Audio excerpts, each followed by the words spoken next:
तुझी प्रगती का खुंटते माहितीये?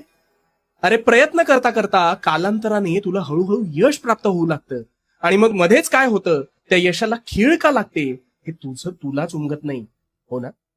आता शांतपणे ऐक.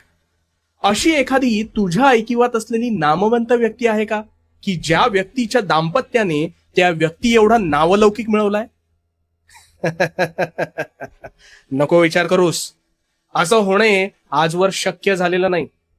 याला कारण म्हणजे माणूस जेव्हा अधिकाधिक कठीण प्रसंगातून जातो तेव्हाच तो अधिक प्रयत्नशील आणि कणखर बनत जातो. अशा वेळेस बुद्धिचातुर्याच्या बळावर मेहनतीने परिस्थितीला मात देत अनेक शिखर तो गाठतो. पण ह्या उलट परिस्थिती त्यांच्या दाम्पत्याला असते.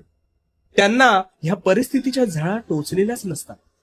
कसं आहे, हिरा जो आहे ना, हा हिरा सदैव कठीण प्रसंगात घडत असतो. त्यामुळे किंबहुना त्यांना त्यांच्या पालकांइतका नावलौकिक मिळवताच येत नाही. याचं कारण त्यांच्या आयुष्यात कठीण प्रसंग येतच नाहीत. आता ह्याच एक कारण अहंकार सुद्धा आहे. कारण जिथे धडपड संपते तिथे पडझड सुरू होते बघ.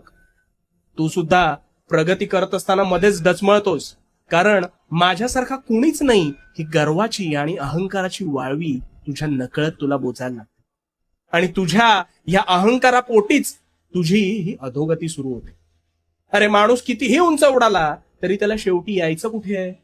जमिनीवरच ना. आणि म्हणून उंच उड, पण त्या जमिनीला कधीही विसरू नकोस. कामात प्रामाणिकता आणि स्वतःवर विश्वास ठेव, पण त्या तुझ्या प्रगतीपथाची कथा अहंकाराच्या हाती कधीच सोपवू नकोस. आणि जमिनीवर राहा. आणि हो, भिवू नकोस. मी तुझ्या पाठीशी आहे.